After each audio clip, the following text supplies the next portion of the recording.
seviyorum. Hayalimdi hep Ege'de yaşamak, Ege'de ölmek. Benim hayalim buydu.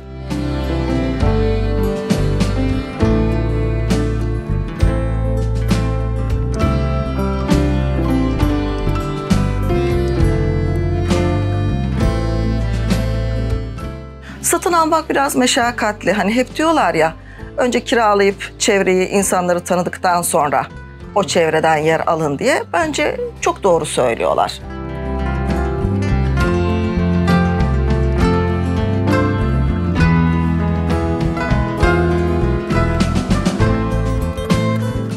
Nasıl diyeyim? Akvaryumdan çıkıp da okyanusa atılan bir balık gibi. İnsanoğlu nelere alışmıyor ki Deniz? Buna da alışılıyor. Ne iş bulsan onu yapacaksın çünkü geçinmek zorundasın. Her dışarıdan gelen de aslında zengin insan değil.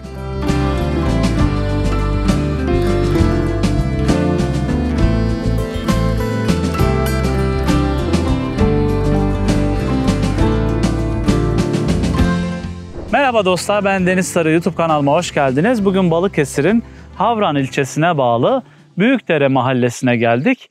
Daha önce videolarımızla karşılaşmadıysanız kendimden sizlere kısaca bahsetmek istiyorum. Yaklaşık 4 yıldır tam zamanlı olarak köyleri geziyorum.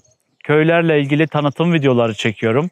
Aynı zamanda şehirlerden köylere taşınan insanların hikayelerini konu alıyorum. Zaman zaman da kendi yaşamımızı konu alan videolar çekiyorum arkadaşlar. Bugün de Büyükdere mahallesine geldik. Büyükdere mahallesine yaklaşık 2 yıl önce taşınan Sakine Hanım'ın köye göç hikayesini dinleyeceksiniz. Hazırsanız yayınımız başlıyor. Her yolculuk bir cesaret adımıyla başlar. Sakine Hanım, imkanların kısıtlı olduğu, zorlukların kol kopardığı, ancak umutla yoğrulan bir yaşamla hayallerini yeniden inşa etti. Bugün onunla birlikte kırsal yaşamın gerçek yüzünü, emeklilik maaşının sınırlı olmasına rağmen tarlada ter dökerek nasıl bir hayat kurduğunu keşfedeceğiz. Bu hikaye imkansızlığa meydan okumanın, azim ve sevginin en güzel örneğini sunuyor. Kulak verin, çünkü basit bir köyde büyük umutlar yeşeriyor.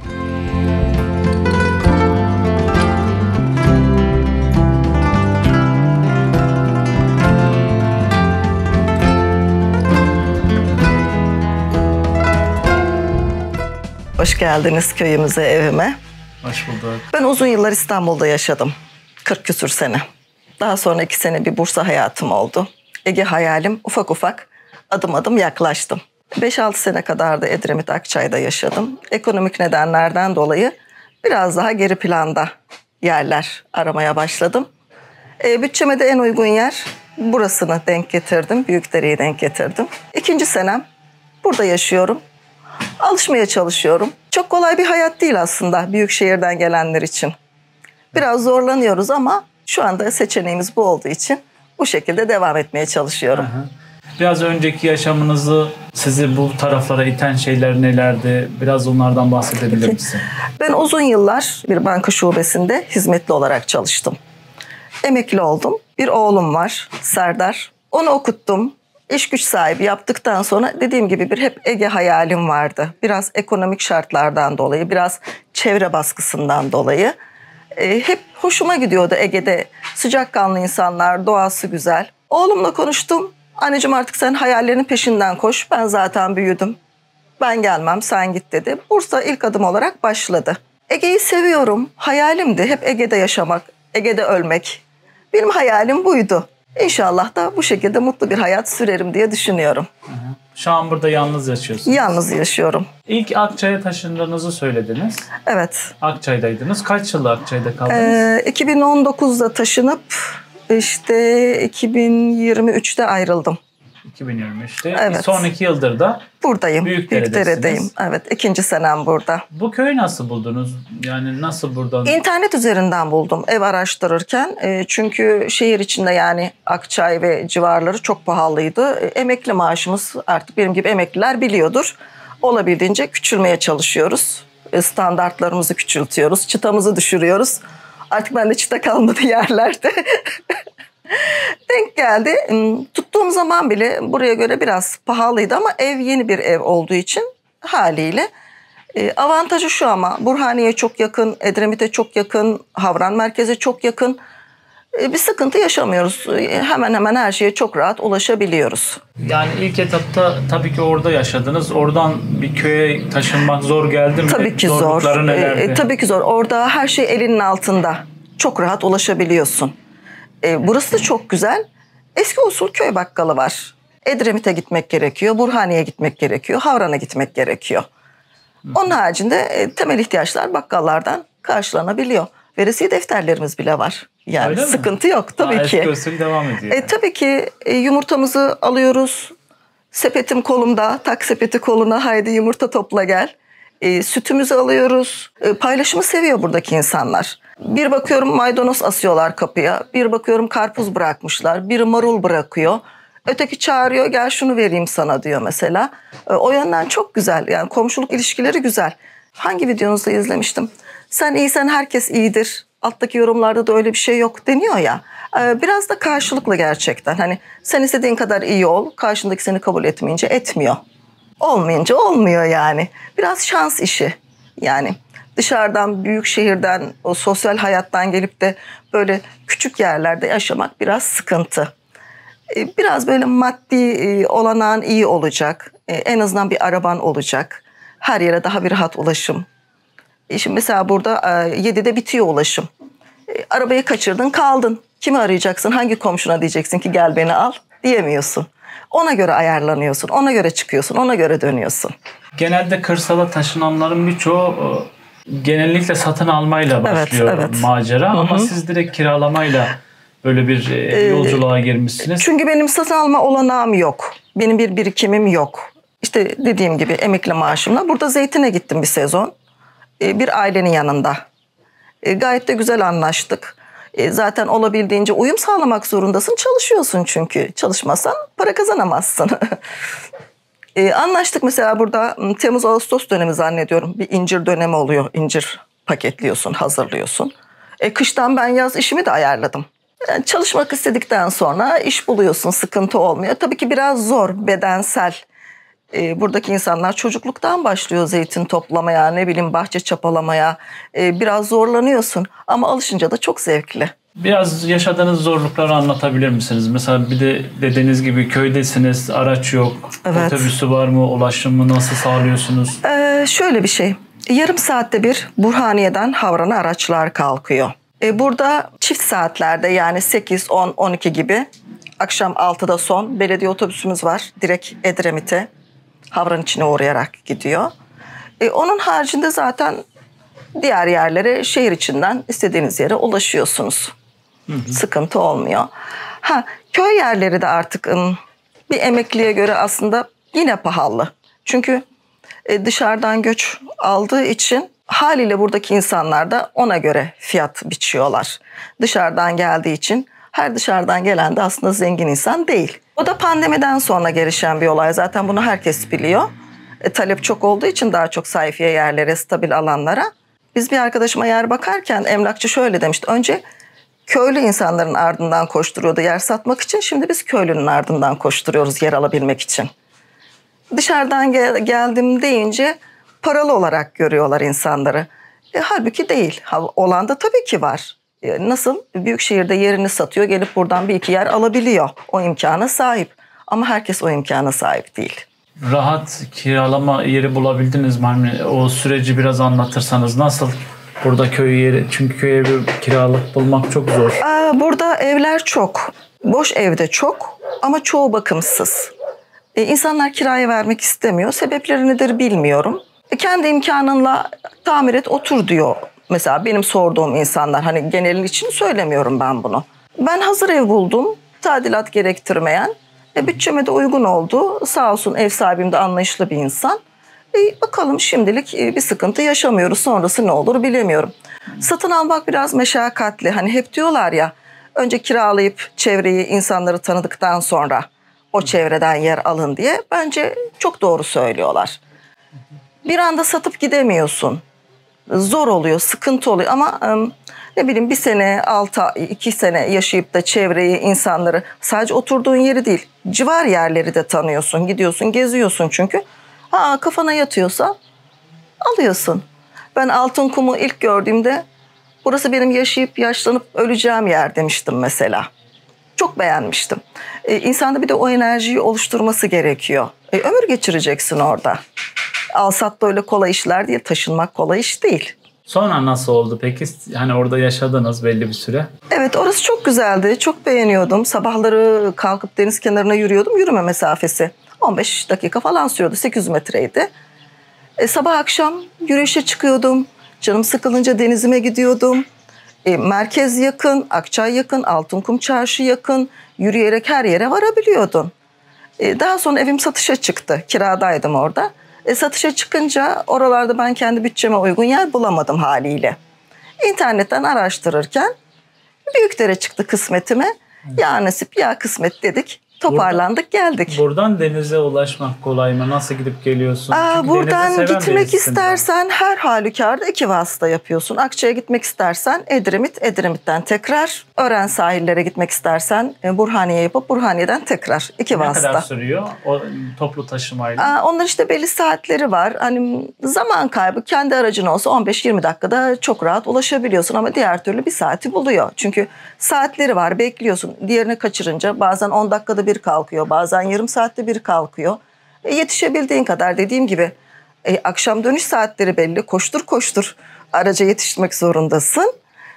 Güzel yanları olduğu kadar haliyle zor yanları da var tabii ki. Günde kaç sefer mesela yapıyor buradaki toplu taşımalar? Edremit'e giden belediyenin arabası çift saatlerde kalkıyor, 8-10 diye. Akşam burada 6'da kalkıyor. Edremit'te de son araç 7'de mesela. Orada da tek saatlerde kalkıyor. Diğer türlü de Burhaniye'den minibüsler geliyor. Onlarda da toplu taşıma kartları geçerli. Onlar da yarım saatte bir. Havran'dan da Burhaniye'den de yarım saat arayla kalkıyorlar. Burada bir gününüz nasıl geçiyor? Mesela sabah kalkıyorsunuz. Bu arada yövmeye gidiyorsunuz değil mi? Evet. Kendinize evet. Maddi imkanlarınıza destek amaçlı, olsun. Evet. Hani diyelim yövmeye gittiğiniz zamanlar nasıl geçiyor? Evde kaldığınız zamanınız nasıl geçiyor? Tabii ki normalde işe gider gibi sabah erken kalkıyorsun, beslenme çantanı hazırlıyorsun. Öğlen orada çay yapılıyor, arkadaşlar oturup yemek yiyorsun toprağın içinde. Çok keyifli, çok zevkli, yoruluyorsun ama çok keyif alarak yoruluyorsun. Ben hiç zorlanmadım. Dediğim gibi aile içi olduğu için ben de ailenin bir parçası oldum kısa zamanda. Hiç zorlanmadım. Yorgunluk mu? Tabii ki yorulacaksın. Her şeyde yoruluyorsun. Çok keyifliydi. Ekim'de başladık. Ocak'ta bitirdik. Bu sene biraz uzun sürdü. Var senesi olduğu için. Bittikten sonra da işte taşınma sürecim oldu. Eski evimden ayrıldım. Burada da artık iş güç olmayınca sabah kalkıp bir balkon keyfi yapıp evin içinde buranın tabiriyle işleniyorum. Şöyle bir köyün içini turluyorum, geliyorum. Yemekti, temizlikti derken akşam komşularım var. Tekrar yürüyüşe çıkıyoruz hep birlikte. Akşam oturmaları çok meşhur buranın. Akşam oturmaları oluyor. Hava güzel olunca da herkes kapısının önüne atıyor birer minder. Kapı önünde sohbetler ediliyor, çekirdekler çitleniyor. Keyifli bir yer, güzel zaman geçiyor. Sıkıntı yok yani. Evet. Dışarıdan gelen birisiniz. İnsanların size bakış açısı nasıl oldu? Olumlu, olumsuz yanları oldu mu? Anlatabilir misiniz? Ben şimdi burada birazcık ego yapayım, kendimi tatmin edeyim. Sıcakkanlı bir insan olduğum için ben çok çabuk kaynaşıyorum. Neredeyse hiç yabancılık çekmedim diyebilirim. Çok çabuk kabullendi insanlar beni. Keza ben aynı şekilde. Bilemiyorum, hani sanki yıllardır burada yaşıyormuşum gibi. Sıcakkanlı insanlar, şimdi baktığınız zaman gerçekten iyi insanlar, sıcakkanlı insanlar. Biraz da onlara uymanız gerekiyor iletişim sağlayabilmek için. Normalde şimdi şehirde yetiştiğiniz için hani burada tarlada çalışmak zor gelmiyor mu? Nasıl o?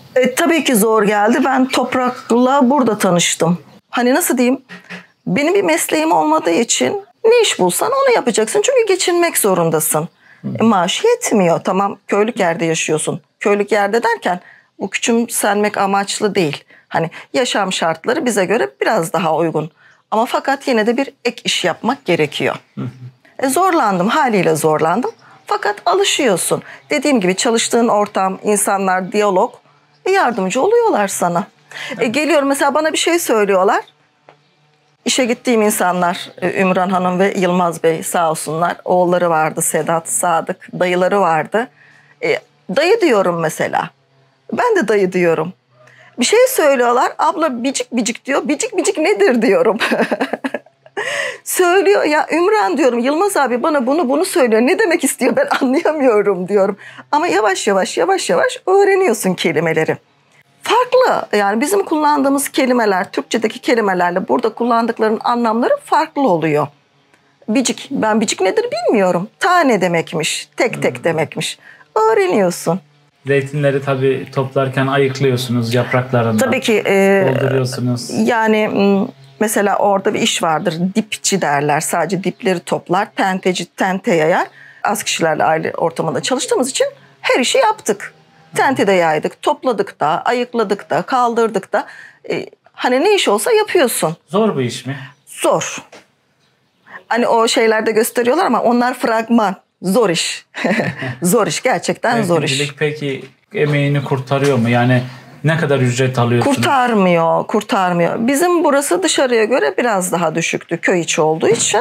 Hani tayfalar dışa gittiği için daha farklı alıyorlar. Ama ne biz kadar gömmüyor veriyorlar? Biz 800'den bitirdik bu sene. Günlük 800. Evet 800'den bitirdik. Veriyorlar.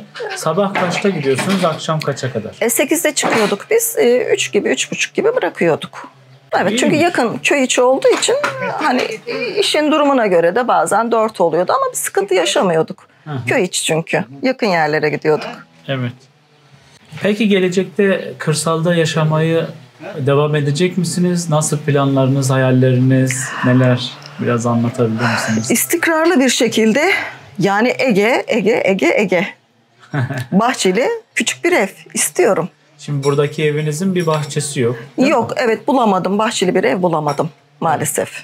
Bahçeli ev bulamadığınız için mecburiyetten Evet. buradasınız ama çok güzel bir manzaranız Tabii ki var. çok güzel. Evet. Komşuların bahçelerine gidiyorum. O şekilde telafi ediyorum. Sıkıntı Zaten yok. burada çıkınca her yer doğal. Evet. Hemen ormanlık Evet. araziler var. Güzel bir bölge. Orman içindeyiz ya. Çok güzel. Tilkimiz geliyor. Atımız, eşeğimiz var. Devemiz var. Her şeyimiz var. Şahinlerimiz var yavruladı. Yavrular yeni yeni uçuyor. Burada böyle doğayı gözlemleyebiliyorsun değil mi? Hani Tabii çok ki. yakın olduğun için. Tabii ki. Bir de zaten tarlaya gidiyorsun, oraya gidiyorsun. Yoruluyorsun eve gelince de. Tabii ki. Aslında o da senin için bir bahçe. Hani Evet. sanki kendi bahçene gidiyormuşsun gibi. Çok isterdim tabii bir bahçem olsun, semaverimi yakayım, mangalımı yapayım, haşır neşir olayım toprakla. İlla ki isterdim ama şartlar bu kadar oldu. Bunu gerektirdi. Şimdilik memnunuz hayatımızdan. Aslında bahçe yok diye üzülüyorum ama açık bir bahçe, kocaman bir bahçe. Evet şöyle manzarasını, balkonu Ormana gösterelim. sıfır. Burası köy manzarası şöyle var. Şu tarafta da yine Madra Dağı'nın etekleri burası. Burada komşular çalışıyorlar. Şöyle balkonu gösterelim. Evet. Burası mutfağınız. Evet yani şehir evlerine benziyor. Şehir evleri gibi. Burada Kullanışlı. tek daire mi yoksa altta üstte Altta da birisi var. yaşayan var mı? Altta ev sahibim var. Fakat o yanda köy evinde oturduğu için alt katı pek kullanmıyor. Şu an tadilat var orada. Oranın girişi ayrı. Yok o kömürlük. Onlar dükkan diyor. Biz kömürlük diyoruz. Onları tadilat ediyorlar. Odun kömür koyacak yerim olmadığı için benim. Oraları ayarlıyorlar. Evet burası oturma salonu. Burada tabii ki kışın ısınma sobayla sağlanıyor. Sobanın üstüne de televizyonu koymuşsunuz. Yazlık sezonu. Kış olunca o tarafa alıyoruz. Yazın masa oluyor, kışın soba oluyor. Aynen öyle oluyor. Aynen. Tek yaşadığım için çok fazla da aslında odaları kullanmıyorum. Küçük bir odam var, yatak odası. Aha, burası yatak odası. Evet. Şöyle yatak odası. Burayı da ardiye yaptım. Haliyle eşyalarımız çok tabii. Atsan atılmıyor, satsan satılmıyor. Tabii Atsan lazım oluyor. aslında köy gibi yerde bir odan İki bir oda salon yetiyor. olursa İki yetiyor oda değil mi? yeterli. Hani, Evet çünkü yeterli. fazla eşyanı Evet, koyuyorsun. evet. Burası depo gibi Tabii ki. kullanılan Ben bir. daha önce de oğlumla yaşıyordum tabii. 2 kişilik bir hayattı. Atılacak eşyalar maalesef değil. Atsan alamıyorsun. Evim çok güzel. Bu taraf dağ manzarası. Yatak odası manzaralı. Oturma odası manzaralı. Mutfak manzaralı. Bahçe aramıyorsun. Evet. En güzel de mutfağı zaten. Evet. Mutfaktan gözüken manzara. Ot toplamaya gidiyoruz. Gelincik tarlasıydı. Hala var mı bilmiyorum. Gelincik toplayıp şerbet yapıyorum. Konu komşu ikram ediyorum. Hı hı. Sizlere de Şimdi en çok merak edilen soruyu sormak istiyorum. Tabii. Burada köy evi bulursak, yani şehirden geldik, taşındık. Kiralık kaça bulabiliriz? Yani aralık nedir? Şöyle bir şey, ben aradığımda evlerin durumuna göre 3'e de var, 7'ye de var. 3 ile 7 arası. Burada aralık şimdilik, ama sonraki zamanlarda ne olur? Ev çok, fakat dediğim gibi tadilat isteyen yerler. Ev sahipleri de hani onlarla uğraşmak istemiyor. Çok ev var. Keşke hani gezebilme imkanınız olsa. Harabe, baktığınız zaman üzülüyorsunuz. Ne hayatlar. Ya bana da çok kişi soruyor. Ben Evet. diyorum ki köy evlerinin çoğu hani kullanılmayanlar Tabii ki genelde harabe içindeler. Çünkü neden? İçinde yaşam olmayınca ev küsüyor ve ölüyor. İnsan gibi, insan da yalnız kalınca öyle değil midir? Tabii, Hasta olur, kötü olur, ruhsal Siz nasıl temiz problemler olur. bulabildiniz mi böyle, yoksa siz de masraf ettiniz mi ilk geldiğinizde? Ben bu eve hiçbir masraf yapmadım. Sadece şöyle yüzeysel bir boya yapmasam da olurdu, ama daha temiz olsun, temiz koksun istedim. Onun dışında hiçbir masrafım olmadı bu evde. Şanslısınız o Evet. konuda. Şöyle manzarayı tekrar gösterelim. Bakın, çok güzel bir manzarası var. Biz uyku çiçeği diyoruz ama burada uyuyan gelin diyorlarmış. Dışarı çiçeği bu. Hı hı. Sukulentler var. Çok bakım istemeyen rahat çiçekler. Gözüm gönlüm açılıyor işte. Kendi bahçem, kendimce. Şimdilik bu kadar yapabildim. Evet. Buradan gözüken manzara da çok Harika, güzelmiş. harika. Çok güzel. Deremiz bu sene çok yağmur almadığı için haliyle zayıf akıyor, ama ben geçen sene taşındım. Gürül gürüldü burası. Çok keyifliydi. Baharda daha güzeldi tabii, haliyle şimdi sıcaklar bastırınca biraz kurumaya başladı her yer. Ama yine de seviyorum. Alıştım. Güzel bir yer. Evet, Sakine ablayla şimdi köyün içinde geziyoruz. Biraz doğasını göstermek için böyle yukarı doğru çıkacağız.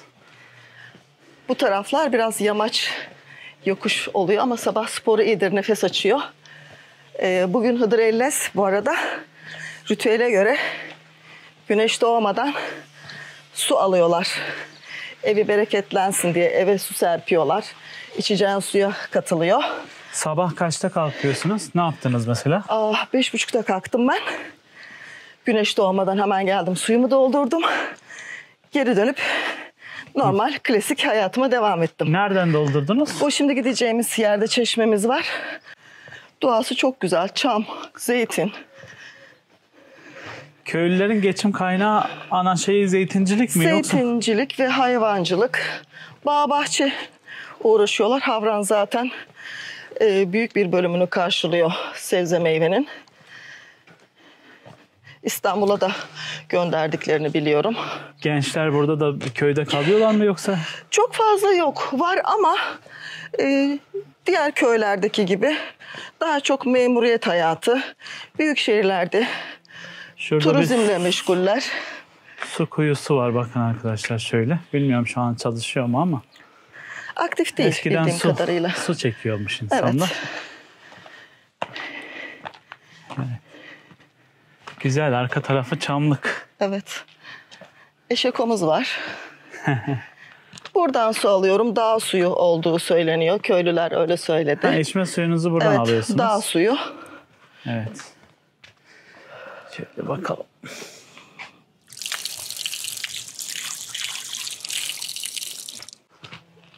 Bazen bir şey için çok uğraşıyorsun, oluyor. Bazen pes ettiğin zaman da oluyor. Bazen plan yapmadan gelişiyor. Evet. Hani bir hedef koyuyorsun kendine, uğraşıyorsun. Neden olmuyor diyorsun, neden olmuyor? Bir anda vazgeçiyorsun. Olacak şey zaten gelip seni buluyor. Yani her zaman da plan yapmak gerekmiyor değil mi? Bazen de hayatın akışı. Bazen de evet, akışına bırakmak gerekiyor. Çok yoruyorsun seni. Şurası köyün yukarıdan görünümü arkadaşlar. Giriş kısmı, evet. Gördüğünüz üzere burası, bu Büyükdere aslında eskiden beldelik bir yermiş ama Balıkesir Büyükşehir Belediyesi olduktan sonra işte Büyükşehir yasasıyla birlikte buralarda mahalle statüsüne dönüştürülmüş. Köyler mahalleye dönüşmüş. Evet. Burası da şu anda Havran'a bağlı bir mahalle olarak geçiyor. Çevresine şöyle baktığımızda üst tarafında çam ormanları var. Hemen köyün alt taraflarında da artık Olsun. zeytin ağaçları ve incir bahçeleri var. Çantam Böyle da mıymış? gözüküyor. Yokuş ya, yoruyor. Havran zaten şurada hemen görünüyor. Hı hı. 5 kilometre Havran zannediyorum. çok Yanlış yakın, hatırlamıyorsam Edremit çok yakın. Tabii tabii. Konum olarak güzel bir Çok yerde. güzel. Birçok yere, merkezi yerlere tek vasıtayla ulaşıyorsun.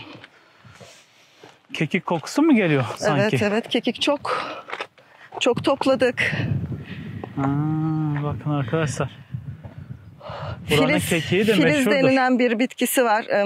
Kuşkonmazın yabanisi. Hı hı. Atası. Acısı varmış, tatlısı varmış, ben bilmiyorum ama yerel halk biliyor onu. Burada insanlarda ot bilgisi çok fazla, Çok var değil fazla. mi? Biraz onlar öğretiyor, biraz dışarıdan gelenler öğretiyor. Mesela dün sirken topladık. Sirken ne? Şifalı bir bitkiymiş. Yerli halk onu bilmiyor mesela, yendiğini bilmiyormuş. Dışarıdan gelenler söylemiş, öğrenmişler. Vay be. Biraz onlar öğretiyor. Biraz dışarıdan gelenler öğretiyor. Burada mesela neler yetişiyor bu bölgede? Portakaldır, mandalinadır, bu tarz şeyler de yetişiyor. Portakal yok, mandalina çok. Zaten Havran'ın mandalinası meşhur. Onun haricinde sebzesi çok, baklası çok. İnciri var, Peki cevizi var. emeklisiniz. Sonuçta emekliler kıt kanaat geçinirler. Burada pazarlar nasıl? Alışveriş büyük şehirlere göre Büyük ucuz mu? şehirlere göre biraz daha uygun. Çünkü üretim direkt tüketiciye ulaştığı için, aracı olmadığı için daha uygun. Birçok insan da zaten ovada kendi bahçeleri var. Kendileri ekip biçiyor. Konusuna komşusuna dağıtıyor. Şurada kekiklerimiz var Deniz Bey. En yakın solda. Şunlar. Şunlar kekik değil mi? Evet. Oo, bakın arkadaşlar. Biraz koparalım. Mis gibi ya. Şuna bak. Ben biraz alayım da. Şöyle koklamış oluruz. Oh. Bazı ürünlerin doğalı öğrenildikten sonra, İnsana böyle bir şey veriyor. Sanki tanışıldıktan sonra psikolojik açıdan bir ferahlık veriyor. Hazır alınan şeylerle arasında dünyalar kadar farkı görebiliyorsunuz. Burada kekiği kendin topluyorsun. Tabii ki. Bir şeyler Turp üretildiğini otu var, gözünle görüyorsun. ebegümeci var. Yani aç kalınmıyor. Otları tanıdıktan sonra doğayla iç içeyseniz kesinlikle aç kalmazsınız. Tabiri caiz, mecazi anlamda söylüyorum bunu. Karşı tarafta Kaz Dağları var. Bu hemen sağ tarafımızda gözüken bu tepeler Madra Dağı'nın uzantıları bunlar. Madra Dağı'yla komşu dağlar zaten. Edremit, Toki karşıdaki yerler. Şöyle karşıda gördüğünüz yer, yapıların olduğu yer Edremit. Akçay, Altınkum, Güre gibi tatil beldeleri de zaten hemen Edremit'in mahalleleri. Çok yakın bir mesafede. Evet. Burayı gördüğünüz üzere hep kekik var. Her yerde kekik var. Biraz da biz aldık zaten. Kekiğe para vermenize gerek yok. Daha yüksek. Ama tabii kekikli de olmuyor değil mi? Tabii olmuyor. Daha yüksek kesimlerde mesela Akçay özellikle gece daha güzel görünüyor. Luna Park'ı görebiliyoruz. Ören sahilin bir kısmını görebiliyoruz. Bostancı'ydı yanlış hatırlamıyorsam, havalimanının olduğu kısım değil mi? Bostancı, evet. Uçuşlar, Çıkrıkçı. eğitim uçuşları yapılıyor mesela. Onlar oluyor yoğun bir şekilde. Güzel bir yer dediğim gibi. Ovaya zaten şöyle bir baktığımızda Evet. genellikle zeytin bahçeleri var. İşte kısmen incir bahçeleri, mandalina bahçeleri. Evet. Çok güzel bir konumda. Havası nasıl? Buranın havası çok güzel değil mi? Çok güzel zaten. Çam, yani çam. Çam havası Tertemiz. var. Akşam çok güzel oluyor. Mis gibi serin. Sabah erken saatler çok güzel serin. Gün içinde haliyle ısınıyor ama tam bir güney havası değil. Evet. Kuzey Ege olduğu için daha havası güzel, iklimi Şimdi güzel. bir emekli olarak İstanbul'da kirada yaşasan herhalde daha zorlanırdın değil mi? Daha ne demek? Yani tarifi yok. Maaş belli, kiralar belli. Zaten çalışacaksın ki bir maaş kiraya gidecek, öbür maaşla da yiyip içebileceksin ne kadar. Sosyal bir hayat zannetmiyorum artık. Herkes için çok zor diye düşünüyorum ben. Tabii. En azından burada bir kısmı gidiyor. Belki Tabii, zorlanıyorsunuzdur tabii ki. hani geçinmekte Tabii ki, ama evet. İstanbul'da olsan zaten maaşının hepsi Tabii. Sana hiçbir şey kalmayacak. hiçbir şey kalmaz. Hiçbir şey kalmayacak. Yani bunun faturası var, giderleri Tabii. var, Kıt kanaat. gıdası var. Burada en azından bu yönden daha iyidir Evet. köyler. Tabii yine istediğimiz gibi değildir belki ama. Yani artık dediğim gibi minimal yaşam tercih edeceğiz. Bir de şey dedim benim hayalimden biri de şey böyle hani tiny house almak. Evet. İleride. Evet, imkanım olursa yaptığım birikim burada yapabilirim. Büyük şehirlerde imkanı yok. Küçük bir 200-300 metrekarelik bir yer bulup içine bir tiny house veya ne bileyim bir konteyner koyup minimal yaşam, zaten yaş alıyoruz. Kiradan da kurtulmuş Tabii olursun. kiradan kurtulacağız. Lüks zaten olmayacak. Giyim kuşam çok lazım olmuyor buralarda. Sosyal hayat da çok fazla olmuyor. Ne kadar sosyal olabilirsin? Ara sıra canın deniz çekerse çıkarsın, denize gelirsin, bir güneşlenirsin, çıkar gidersin. Ondan sonra bahçenle uğraşırsın, hayat geçip gider. Sosyal çevrenizi özlüyor musunuz? Mesela çünkü yıllarınız İstanbul'da geçmiş. Buraya taşındıktan sonra o çevreyi özlüyor musunuz? Ya haliyle özleniliyor çünkü çok uzun yıllar yaşadığınız bir yer. Nasıl diyeyim? Akvaryumdan çıkıp da okyanusa atılan bir balık gibi o konuma düşülüyor ilk etapta. Fakat sonra yavaş yavaş insanoğlu nelere alışmıyor ki Deniz? Buna da alışılıyor. Tabii ona göre yavaş yavaş çevre Tabii ki. ediniyorsun. Dediğim gibi isteklerine bağlı, ne istediğine bağlı. İstiyorsan oluyor. İstemezsen de zaten kimse seni tutamıyor. Kalamayıp dönüyorsun. Ben dönmeyi düşünmüyorum. Evet. Çok zorda kalmadığım sürece ben dönmek istemiyorum büyük şehre, İstanbul'a dönmek istemiyorum.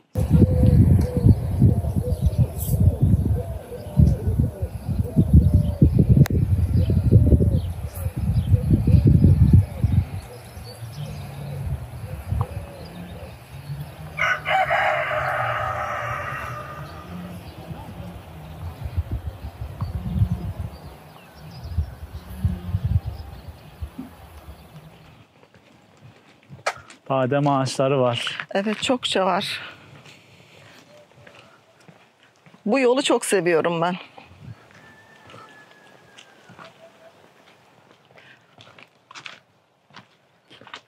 Bu yazın kuruyor mu dere? Kuruyor, evet. Yavaş. Bu sene yağmurlar pek yağmadığı için çok aktif değil.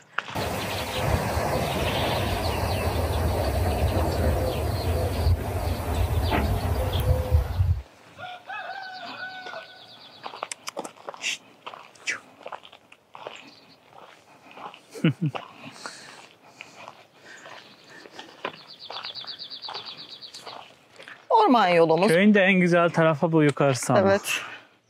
Burası da yürüyüş yolu. Birkaç tane küçük hayvan barınağı var burada. Koyunların olduğu.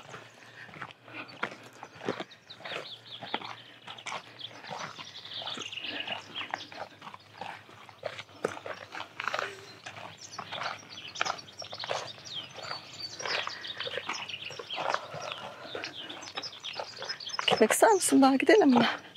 Bir iki koyun da mı var? Şuraya gidelim. Ondan sonra bir şey yok zaten. Şurada bitiririz.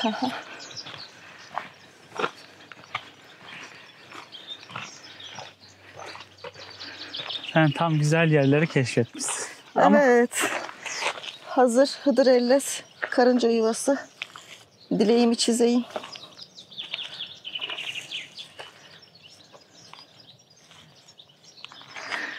ne yaptın? Ev istedim. Söylenmezmiş ama. İnşallah güzel bir evin olur, İnşallah. bahçeli. Şöyle. İnşallah Sana kendi ait. evimde de beklerim sizi. Kısmet olur. Hı hı. Evet. Şöyle Böyle. bir sesi bir dinleyelim.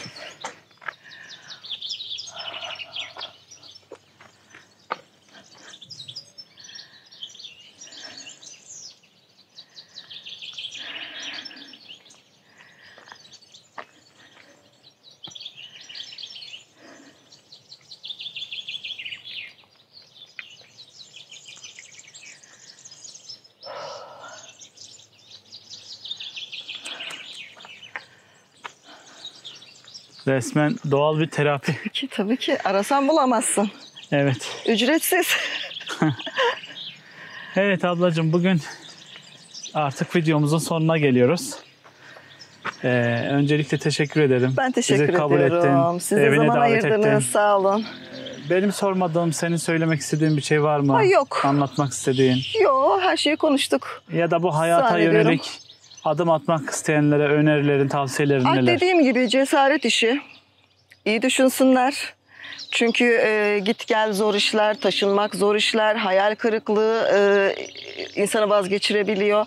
Ama pes etmem derlerse inatla devam etsinler. Evet. En kötü ihtimal denemiş olurlar. Yani Aynen. içlerinde kalacağına değil mi? Yaşasınlar bence. Tabii. Teşekkür ederiz. Ben teşekkür ediyorum. Her şey ediyorum. için sağ olun. Görüşürüz. Görüşürüz. Oh, iyi geldi serin serin. Oh.